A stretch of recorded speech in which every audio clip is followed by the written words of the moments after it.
Physical पूरा fit है, return में सब कुछ हो गया, लेकिन फिर भी 6 महीने की ट्रेनिंग करवाई जाती है। क्यों करवाई जाती है? क्योंकि आपको वो करवाया जा रहा है जो आपने वहां जाके करना है। तो इसी प्रकार आत्मज्ञान का मतलब होता है आपको वो चीज करवाई जाएगी जो आपने अंत समय में करनी है। अगर आपको ये नहीं पता कि मेरा अंत समय आ गया और मैं क्या करूं, तो आप 84 में जाने के लिए तैयार रहोगे। फिर आपको पता नहीं कौन कौन सी योनियों में भटकना पड़े, कुत्ता बिल्ली हाथी क्या क्या बन के घूमना पड़ेगा। और घूमना पड़ेगा, ये नहीं सोचना कि हमें किसने देखा, बाहर जाके देखो ये घूम ही रहे हैं सारे।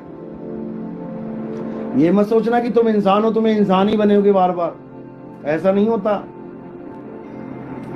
तो हमारे ग्रंथ हमें समझा रहे हैं कि हमने करना क्या है। क्या करना है? मंदिरों में जाके लाइनों में खड़े होना है। उनको तो बुद्धिहीन मूर्ख बोला है गीता में, कि जिनकी मति मारी गई है, जिनका विवेक शून्य है, जो बुद्धिहीन प्राणी हैं, वो देवताओं की शरण में जाते हैं। देवताओं से प्राप्त होने वाले वरदान क्षणिक होते हैं, खत्म हो जाते हैं जल्दी। देवताओं की पूजा करने वाले देवलोक को जाते हैं, पितरों की पूजा करने वाले पितरलोक को जाते हैं, भूतों की पूजा करने वाले भूतों के लोक में जाते हैं। ये तीनों अज्ञानी मुझे प्राप्त नहीं कर पाते, क्योंकि मुझे जान ही नहीं पाते मैं हूं कौन। मुझे शरीर ही मानते रह जाते हैं, जबकि हे अर्जुन मैं अजन्मा नित्य शाश्वत आत्मा हूं, और तुम भी आत्मा ही हो, लेकिन जान नहीं पा रहे। इसलिए जो लोग अपनी आत्मा में रमण करते हैं, जो अपनी आत्मा में तृप्त हैं, जो अपनी आत्मा में संतुष्ट हैं, संतुष्ट का मतलब होता है अब मुझे कुछ नहीं चाहिए, राम जी नहीं चाहिए, श्याम जी नहीं चाहिए, हनुमान जी नहीं चाहिए, अल्लाह नहीं चाहिए, वाहिगुरु नहीं चाहिए, गॉड नहीं चाहिए। क्यों? क्योंकि ये सब मुझे मेरी आत्मा में ही मिल जाएंगे।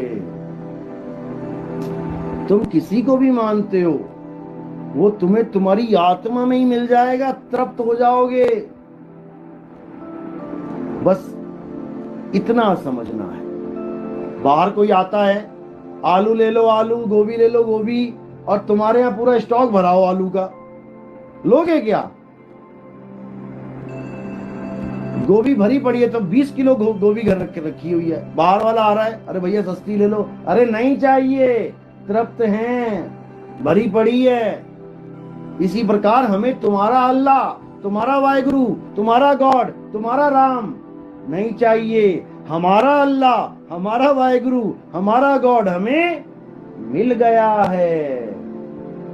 इतनी सी बात है, समझने में तो बहुत आसान है। समझ में आई गई होगी मैं क्या बोल रहा हूं। मानना उससे भी मुश्किल है, और अपनाना सबसे मुश्किल है। लेकिन दया होती है मालिक की, धीरे धीरे धीरे जीव जागृत होता है, समझ में आता है, अपना अच्छा अपना बुरा इसका फैसला करने की ताकत मालिक देता है। तब जाकर आप सत्य और असत्य का निर्णय कर पाते हैं, सत्य का संग कर पाते हैं। तो सत्य का संग यानी सत्संग क्या होता है? राम जी की कहानियां सुनाना सत्संग नहीं होता, कृष्ण जी की कहानियां सुनाना सत्संग